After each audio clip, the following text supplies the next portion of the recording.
नमस्कार, स्वागत है आपका आपके अपने चैनल पर। बात करूंगा, आज है 14 जुलाई और 14 जुलाई से जो भी महत्वपूर्ण प्रश्न आप सबके सामने हैं, वो आपके लिए मैं लेके आया हूँ। एक-एक प्रश्न देख लीजिएगा कि प्रधानमंत्री ने देवघर हवाई अड्डा, ये पहला प्रश्न हमारा है कि प्रधानमंत्री ने देवघर हवाई अड्डे सहित कई अन्य विकास परियोजनाओं का उद्घाटन किया है। देखिए, स्पष्ट रूप से समझिएगा कि देवघर आपका हवाई अड्डा किन पहलुओं के लिए इम्पोर्टेंट है। तो पहला पहलू है आपका बाबा बैजनाथ के दर्शन के लिए। तो 12 ज्योतिर्लिंगों में से एक है बाबा बैजनाथ का ज्योतिर्लिंग। उसके दर्शन के लिए आमतौर पर जो दर्शक थे या श्रद्धालु थे, वो कहीं न कहीं पटना हवाई अड्डा या रायपुर हवाई अड्डे के लिए प्रेफ़र करते थे। आज देवघर में हवाई अड्डा बनने के कारण ये रास्ता सुगम हो जाएगा बैजनाथ जाने के लिए। साथ-साथ एक बात यहाँ पर की पॉइंट और भी लिखा हुआ है कि अन्य विकास परियोजनाएँ। अन्य विकास परियोजनाएँ क्या हैं? तो अन्य विकास परियोजनाओं में 16,800 करोड़ रुपए की और परियोजनाएँ हैं। ये 16,800 करोड़ की परियोजनाएँ क्या हैं? इनको ध्यान दीजिएगा। एक कंपनी है गेल, आप सब जानते हैं ये आपकी एक महारत्न कंपनी है गेल।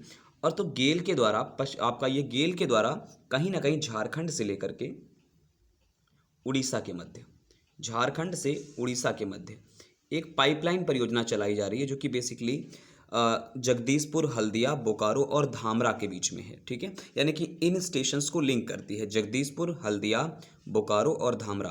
तो ये पाइपलाइन परियोजना कहीं अगर आपसे सीधे ये पूछे कि बताइए गेल के द्वारा प्रस्तावित जो आपकी पाइपलाइन परियोजना है वो किन किन दो राज्यों के मध्य में है, तो उत्तर यही आएगा आपका कि झारखंड और उड़ीसा के मध्य। लेकिन अगर पर्टिकुलर प्लेस के बारे में पूछे तो आप ये बताएंगे कि जगदीशपुर, हल्दिया, बोकारो और धामरा। जगदीशपुर, जगदीशपुर, हल्दिया, हल्दिया, बोकारो और धामरा। इन ये 4 स्टेशन आपके ऐसे रहेंगे गेल के, जहाँ से ये लिंक करेगा। तो ये आपको ध्यान में रखना है कि कौन कौन से प्लेसेस हैं। ये प्लेसेस मैंने आपको लिख दिए हुए हैं, आप मेंशन कर लीजिएगा। तो जगदीशपुर, हल्दिया, बोकारो और धामरा, ये भी आपके इन परियोजनाओं में, विकास परियोजनाओं में शामिल हैं। तो बात कर लेते हैं, थोड़ी सी बात कर लेते हैं बैद्यनाथ की। देखिए, प्रधानमंत्री ने जाकर के वहाँ पर उद्घाटन किया था इन सारी चीज़ों को लेकर के। तो प्रधानमंत्री ने बाकायदा मंदिर में जाकर के, ये बैद्यनाथ जी की पिक्चर है, भगवान बैद्यनाथ जी की। तो ये उसी जगह पर बाकायदा पूजा अर्चन के बाद परियोजनाओं का उद्घाटन किया गया। अगर मैं बात करूँ 12 ज्योतिर्लिंगों के बारे में, तो ये आप जो पिक्चर में देख पा रहे हैं, ये हैं बाबा शिव के 12 ज्योतिर्लिंग। इनमें से एक है रामेश्वरम, त्र्यंबकेश्वर, केदारनाथ, बाकी ये है आपका गृष्णेश्वर और सोमनाथ, मल्लिकार्जुन, महाकालेश्वर, ओमकारेश्वर, भीमाशंकर महाराज, काशी विश्वनाथ, वैद्यनाथ और नागेश्वर। तो ये 12 ज्योतिर्लिंग हैं। परीक्षाओं में कई बार आपसे पूछा भी जाता है कि ज्योतिर्लिंगों की संख्या कुल कितनी है, तो आपका स्पष्ट रूप से उत्तर होना चाहिए कि टोटल 12 ज्योतिर्लिंग हैं। तो 12 ज्योतिर्लिंग जो कौन कौन है, आप ये भी मेंशन करके ध्यान रखिएगा। अब मुझे आप ये बताइएगा, घर के लिए आपके लिए काम भी है, कि बताइए उत्तर प्रदेश में 12 ज्योतिर्लिंग में से कौन से ज्योतिर्लिंग ऐसे हैं जो उत्तर प्रदेश में हैं। ठीक है, ये आपके लिए आज काम कर ही रहेगा। खैर, आगे बढ़ते हैं। अगला क्वेश्चन हमारे लिए रहेगा कि लेह हवाई अड्डा बनेगा देश का पहला कार्बन न्यूट्रल हवाई अड्डा। देखिए, कार्बन न्यूट्रल का मतलब ये हुआ कि कार्बन डाइऑक्साइड के उत्सर्जन को लेकर के उसे शून्य कर लेंगे हम, उत्सर्जन दर को। ठीक है, यानी कि नेट जीरो की बात कर रहा हूँ मैं। जो ये पिक्चर देख पा रहे हैं, बहुत सुंदर एयरपोर्ट है ये एयरपोर्ट है लेह का। क्या क्या इसके बारे में फैक्टर है हमारे पास, देख लेते हैं। तो ये पिक्चर देखिएगा, इसका नाम है कुशोक बाकुला, कुशोक बाकला रिंपोचे टर्मिनल है ये लेह का। इसी के ही नाम से ये बाकायदा चलता है ये आपका हवाई अड्डा। और इस हवाई अड्डे को क्या किया जाएगा, नेट जीरो लाया जाएगा। नेट जीरो का मतलब ये हुआ कि यहाँ से जो कार्बन डाइऑक्साइड की उत्सर्जन दर है उसे शून्य कर लिया जाएगा, यानी कि CO2 के बारे में बिल्कुल शून्य रहेगा। तो हालांकि प्रश्न लेह से यही निकल करके आ रहा है, इससे ज़्यादा कोई प्रश्न मैं आपको इससे ना ही इस प्रश्न के बारे में चर्चा ज़्यादा करूँगा, ना कम ही करूँगा इसके बारे में। लेकिन आपसे मैं एक प्रश्न जरूर आपसे पूछूंगा कि बताइए, जैसे कार्बन न्यूट्रल के बारे में अभी तो हवाई अड्डे की बात चल रही है, भारत ने किस सन तक अपने आप को कार्बन न्यूट्रल की बात करी हुई है? तो आपको बहुत अच्छे से पता होगा कि COP21 की एक समिट हुई थी। कहाँ हुई थी? ग्लासगो में। एक्चुअली COP26 था अभी लास्ट ईयर 2021 में। COP26 मतलब conference of parties. Conference of parties की 26वीं मीटिंग हुई, ये मीटिंग हुई थी आपकी ग्लासगो में। ठीक है, ग्लासगो के भीतर। और ग्लासगो के भीतर प्रधानमंत्री ने एक कहीं ना कहीं मैं कह सकता हूँ कि रणनीति साझा की, जिसे कहा कि पंचामृत रणनीति। और पंचामृत रणनीति के भीतर उन्होंने कहा कि हम 2070 तक भारत को कार्बन न्यूट्रल बना लेंगे। कार्बन न्यूट्रल का मतलब नेट जीरो की टारगेट रिसीव कर लेंगे। अब मैंने क्लास में भी बताया, आपको मैं दोबारा बता रहा हूँ, नेट जीरो क्या होता है। उदाहरण में लेता हूँ कि मैंने एक कंपनी लगाई और कंपनी ने पता चला 10 टन कार्बन डाइऑक्साइड उत्सर्जन किया। तो 10 टन कार्बन डाइऑक्साइड अगर उत्सर्जन किया, तो वो 10 टन कार्बन डाइऑक्साइड के खपत के लिए, उसे समाप्त करने के लिए आप क्या कर पा रहे हैं, या आपके पास ऐसे क्या संयंत्र हैं, ऐसे क्या आपके पास टेक्नोलॉजीज़ हैं, या आपके पास क्या आगे की रणनीति है जिससे कि आपकी ये 10 टन कार्बन डाइऑक्साइड को समाप्त किया जा सके उसके निस्तारण कैसे किया जा सके। तो ये यही प्रक्रिया आपकी नेट जीरो, यानी कि जितना उत्सर्जन करो उससे आपको खपत भी उतनी ही करनी पड़ेगी। तो ये प्रक्रिया जीरो कहलाती है, नेट जीरो कहलाती है, राइट, ध्यान रखना।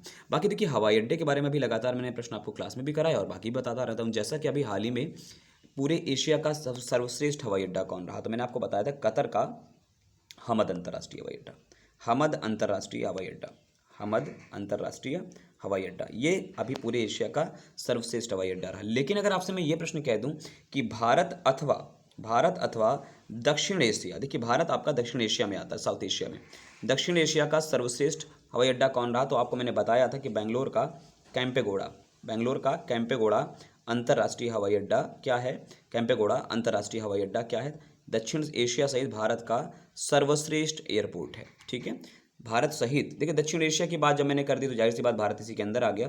तो भारत का भी कैंपेगौड़ा अंतर्राष्ट्रीय हवाई अड्डा कहाँ है, उत्तर आएगा बेंगलोर के भीतर है। देखो बेंगलोर के वास्तुकार, आर्किटेक्चर, यानी कि बेंगलोर को बसाने वाले व्यक्ति कौन थे, कैंपेगौड़ा ही थे। तो इन्हीं के नाम पर कैंपेगौड़ा अंतर्राष्ट्रीय हवाई अड्डा वहाँ पर बना हुआ है। ये बात मैं क्लास में डिस्कस करी है मैंने इससे पहले भी। अब एक इंपॉर्टेंट पॉइंट ये है कि इसके अलावा हवाई अड्डों के बारे में कोई प्रश्न और बनते हैं, तो बिल्कुल बनते हैं। देखिए मैंने बहुत बार डिस्कस किया, मैं बार बार ये बात दोहराता रहता हूँ कि मैंने डिस्कस किया। एक्चुअली मैंने आपको बहुत सारे प्रश्न बताए इसके ऊपर। जैसे मैंने अभी कल की क्लास में एक दिन डिस्कस कर रहा था मैं कि भारत का सबसे पहला सौर संचालित हवाई अड्डा कौन है। तो मैंने स्पष्ट रूप से आपसे क्या बताया कि भारत का सबसे पहला सौर संचालित हवाई अड्डा है कोचीन, केरल का कोचीन अंतर्राष्ट्रीय एयरपोर्ट। तो ये आपको पता होना चाहिए। अभी मैंने उत्तर प्रदेश के संदर्भ में आपको क्वेश्चन कराया होगा कि उत्तर प्रदेश देश का पहला ऐसा राज्य होगा जिसके पास 5 अंतर्राष्ट्रीय हवाई अड्डे होंगे, 5 अंतर्राष्ट्रीय हवाई अड्डे होंगे। 5 में से 3 वर्तमान में संचालित हैं। कौन कौन से, कुशीनगर का भी संचालित है, कुशीनगर का, दूसरा वाराणसी का संचालित है, लाल बहादुर शास्त्री जी के नाम से चलता है ये, लाल बहादुर शास्त्री अंतर्राष्ट्रीय एयरपोर्ट, और तीसरा आपका लखनऊ का चौधरी चरण सिंह अंतर्राष्ट्रीय हवाई अड्डा, राइट।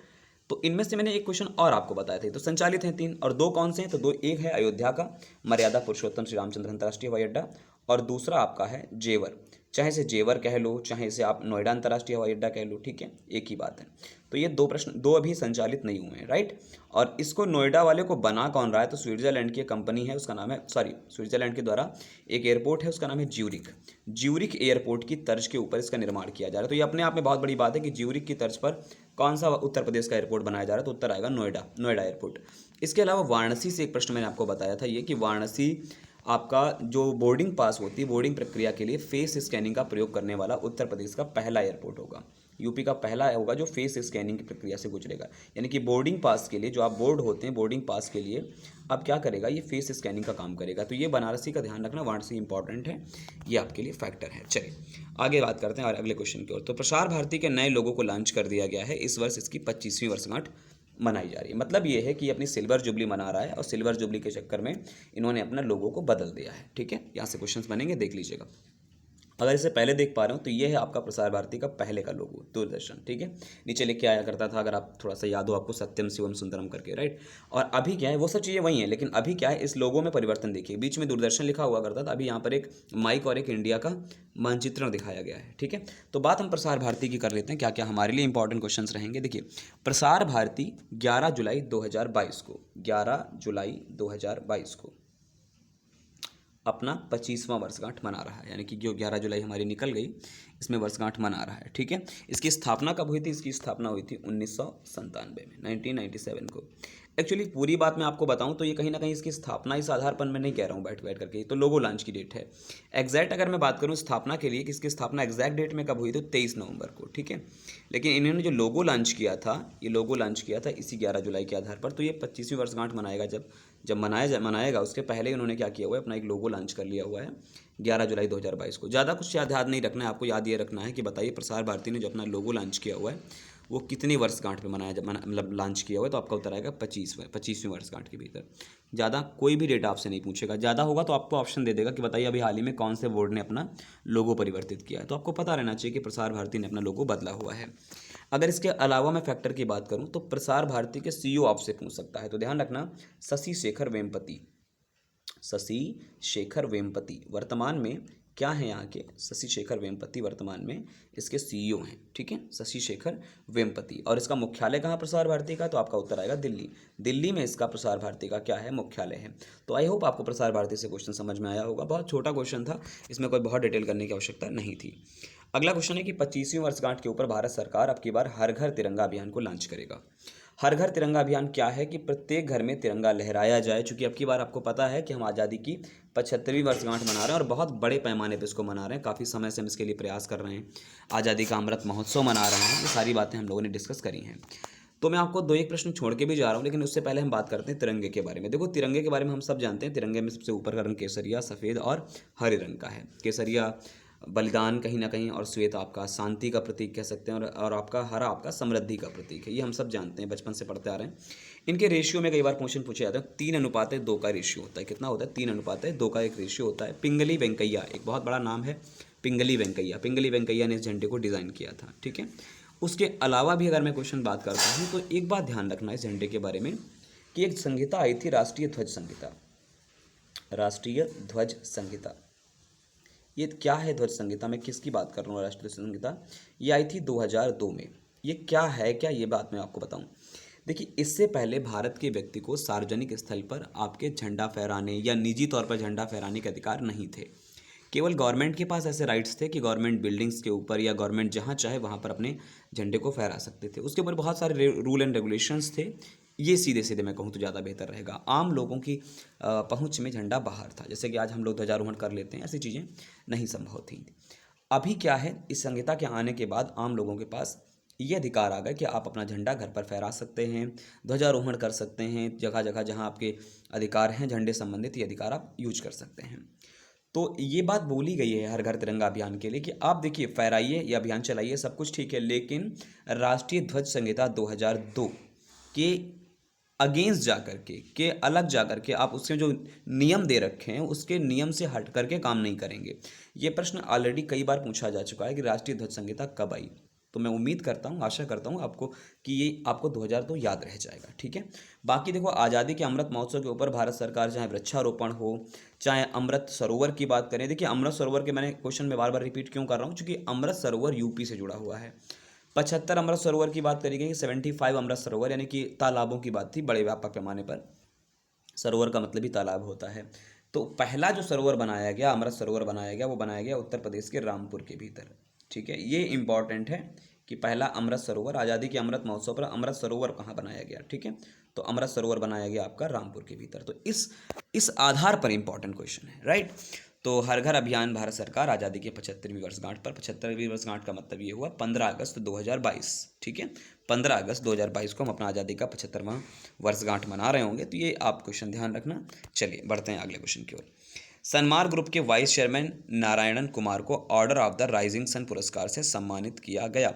अब ये बड़ा प्रश्न आया, सम्मानित किसने कर दिया भाई, किसने कर दिया? तो ये जो पुरस्कार आप देख पा रहे हैं ना, order of the rising sun, ये पुरस्कार है, सर्वोच्च नागरिक सम्मान है जापान का। तो जापान के सर्वोच्च नागरिक सम्मान, ऐसे पूछेगा कि जापान के सर्वोच्च नागरिक सम्मान order of the rising sun से किसको सम्मानित किया गया? उत्तर आएगा नारायण कुमार। नारायण कुमार किसके वाइस चेयरमैन है? सनमार्ग ग्रुप के। ये क्वेश्चन इससे पहले भी दोहराया गया। मैं कब दोहरा दूं, मैं आपको याद दिला दूं कि क्वेश्चन कब आया है। ऐसा क्वेश्चन ये वाला, ये क्वेश्चन तब आया था इससे पहले जब ला गणेशन, एक महिला थी ला गणेशन को ये पुरस्कार जब दिया गया था तो इतनी ज़्यादा बार पूछा गया था, और अभी फिर से पूछा जाएगा क्योंकि एक भारतीय फिर से जुड़ चुके हैं, उनका नाम है नारायणन कुमार। तो ये जो पुरस्कार आप देख पा रहे हैं, जो पिक्चर इसकी आप देख पा रहे हैं, ये जापान का सर्वोच्च नागरिक सम्मान इसके बोलते हैं, order of the rising sun, ठीक है, पहली बात। दूसरी एक इम्पॉर्टेंट बात मैं आपको बताऊं कि अभी जो चुनाव हुए हैं नए, शिंजो आबे जी जो इससे पहले प्रधानमंत्री थे, उनकी हत्या कर दी गई थी सार्वजनिक प्लेस पर। कौन सा शहर था? तो नारा शहर था। कौन सा प्लेस था? नारा शहर था। नारा शहर में इनकी हत्या कर दी गई थी चुनाव प्रचार के दौरान ही। और इस हत्या के बाद इनकी जो पार्टी थी, उस पार्टी ने बहुत प्रचंड बहुमत जीता हुआ है, ठीक है। एक बहुत ज़्यादा कह सकते हैं कि बहुत अच्छे मार्जिन से चुनाव में जीत दर्ज कर ली है। तो ये आपको ध्यान में रखना पड़ेगा। अभी नए प्रधानमंत्री कौन बन गए, ठीक है। एक प्रश्न ये भी मन में आ रहा होगा कि नए प्रधानमंत्री, उन्हीं की पार्टी अगर जीत गई है तो कौन से वो व्यक्ति हैं जिन्होंने चुनाव को जीत लिया है? तो फूमियो किशिदा, ध्यान रखना, नए प्रधानमंत्री हैं जापान के, उनका नाम है फूमियो किशिदा। Fumio Kishida. और आपको मैं कई बार बता भी चुका हूँ कि जापान की संसद का नाम है डाइट। तो ये एग्जाम में इंपॉर्टेंट है, आपसे पूछा भी जाता है। तो फूमियो किशिदा जापान के नए प्राइम मिनिस्टर बन गए हैं। ठीक है, उम्मीद करता हूँ आपको पता भी रहेगा कि नए प्रधानमंत्री कौन है। तो निधन के पश्चात नए प्रधानमंत्री फूमियो किशिदा। फूमियो किशिदा को पहले से भी पदभार शिंजो आबे ने दे रखा था अपने स्वास्थ्य के कारण। और शिंजो आबे के बारे में ध्यान रखना, शिंजो आबे के कारण 9 जुलाई को भारत में राष्ट्रीय शोक मनाया गया था पूरे भारत के भीतर, चूँकि एक बहुत अच्छे रिश्ते हमारे जापान के साथ माने जाते हैं, तो ये कारण रहा था। ऑबिनिक्स नाम की एक जो थ्योरी है अर्थशास्त्र की, ये शिंजो आबे ने दी थी। तो ऑबिनिक्स नाम की थ्योरी पूछा जाए अगर आपसे कि ऑबिनिक्स नाम की थ्योरी दुनिया के किस राजनेता ने दी, तो उत्तर आपका स्पष्ट रूप से होना चाहिए कि जापान के पूर्व प्रधानमंत्री शिंजो आबे। शिंजो आबे के काल में भारत में बहुत सारी परियोजनाएं रहीं जो मैंने आपको बताई, जैसे वाराणसी के भीतर जो क्योटो शहर के बराबर में, जैसे जो जापान का क्योटो शहर है उसी की तर्ज पर वाराणसी को डेवलप करना, ये एक इंपॉर्टेंट फैक्टर है। पूछा भी गया कि जापान के कौन से शहर की तर्ज पर वाराणसी को विकसित किया जाएगा, तो उत्तर आएगा क्योटो। ठीक है, क्योटो।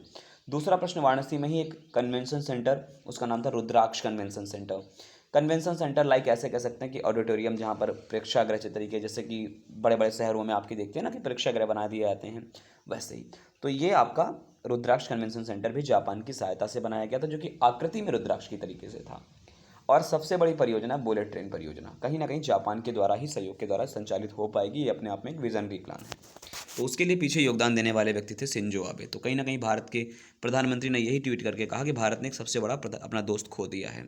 तो जापान के लिए एक चीज़ है। खैर, जापान की राजधानी है टोक्यो, और टोक्यो में 2020 के अभी ओलंपिक ख़त्म हुए हैं। आप ध्यान रखना, ओलंपिक के बारे में मैंने बहुत बार डिस्कस किया है, तो बेहतर है एक बार आप रिवीजन ओलंपिक का कर लीजिएगा। ठीक है, आगे बढ़ते हैं। जेम्स वेब टेलीस्कोप की पहली छवियों में से एक को जारी किया गया है। देखिए, मैं आपको बता दूं, नासा के पास हब्बल नाम का टेलीस्कोप इससे पहले था, जो कि बहुत बड़ा विशाल हब्बल नाम का टेलीस्कोप था।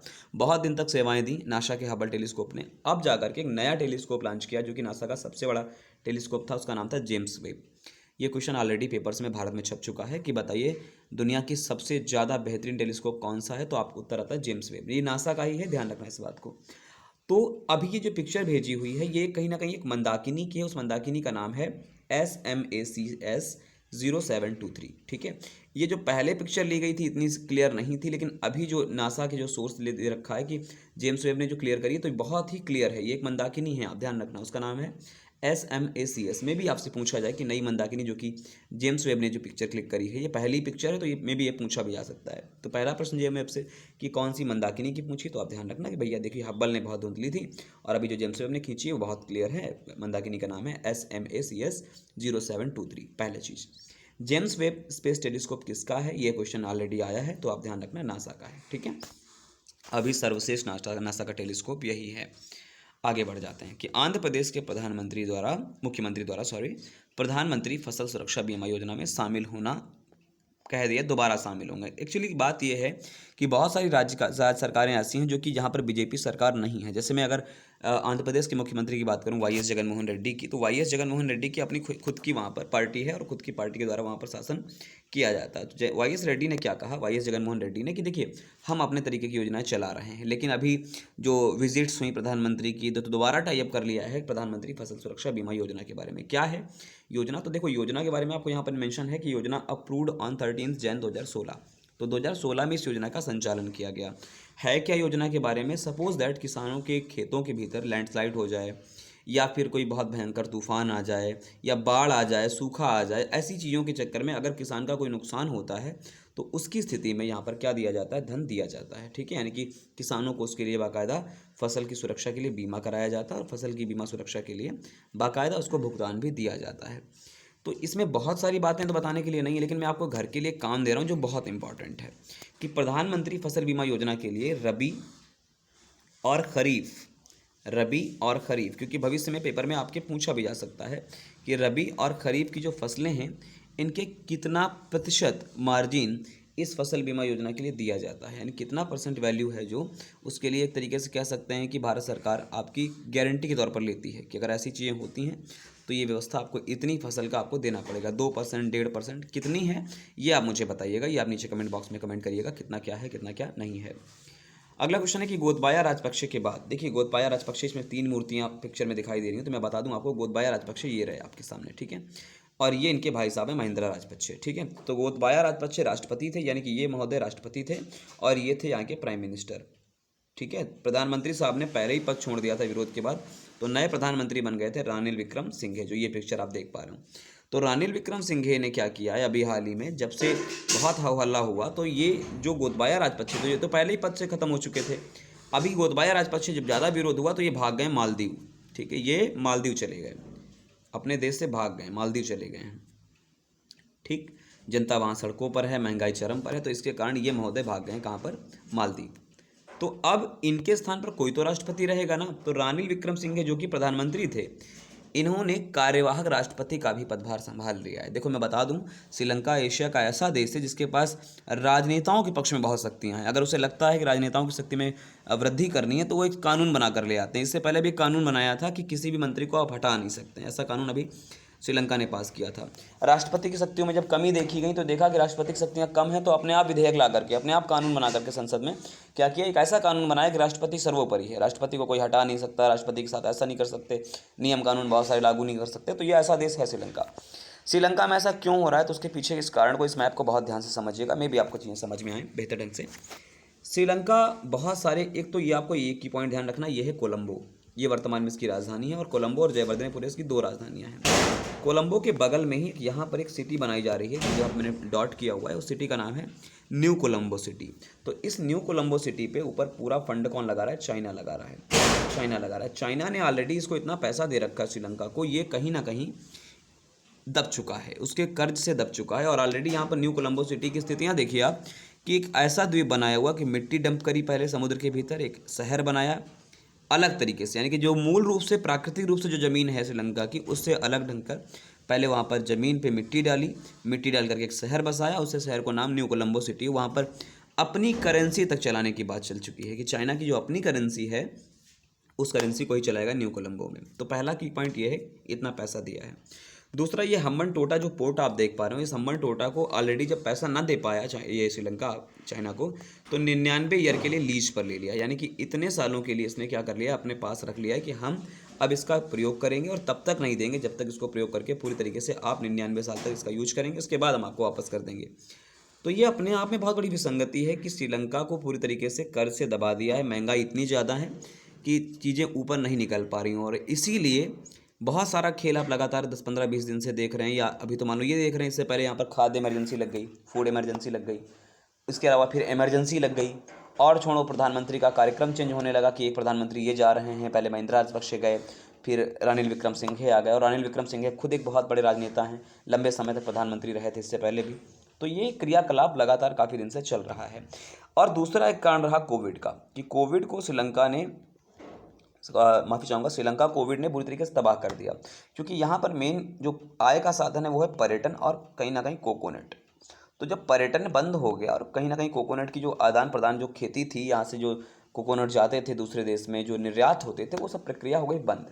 और बंद हो जाने से कारण ये जो पूर्व का मोती कहा जाता है देश, इस मोती वाले देश के लिए कह सकते हैं पूर्व का मोती बहुत बुरी तरीके से बिखर गया, और स्थितियाँ ऐसी बन गई आकर के कि ये पूरी तरीके से स्थितियाँ इतनी ख़राब हो चुकी हैं कि नए चुनाव जब तक होंगे, महंगाई दर कैसी रहेगी कैसी नहीं रहेगी, तो वो तमाम चीज़ें हैं।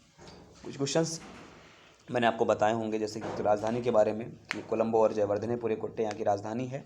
दूसरी चीज़, न्यू कोलंबो से लेकर के ये एक स्थान पड़ता है जाफना, यहाँ तक भारत सरकार के सहयोग से एक नई विशेष प्रकार की ट्रेन चलाई गई है, ठीक है, जाफना के बीच में।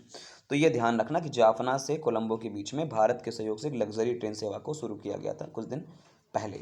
इसकी पूर्व की राजधानी यहाँ पर स्थित है, उसका नाम था कैंडी, और कैंडी इसलिए बहुत फेमस है क्योंकि ये पुरानी राजधानी तो थी ही थी, इसके अलावा यहाँ पर बुद्ध के दांत के अवशेष हैं। बुद्ध के दांतों के अवशेष कहाँ पाए जाते हैं, यहीं पर पाए जाते हैं, ठीक है। और पिछली बार का यूपी का पेट का पेपर हुआ था, उसमें पूछा गया था यहाँ की भाषा क्या है। एक्चुअली ऑप्शन में था, पूछा तो लक्षद्वीप का था, लेकिन बच्चों को नहीं पता तो दिक्कत हो जाती है। सिंगली इसकी यहाँ की भाषा है। तो मैं उम्मीद करता हूँ ये आपका छोटा सा लेक्चर था जिसमें मैंने कवर करने का पूरा प्रयास किया। तो आप इसको लिख लीजिएगा, जो भी चीज़ समझना है नीचे कमेंट बॉक्स में पूछ भी लीजिएगा, लेकिन जो काम दिया है वो निश्चित रूप से करिएगा।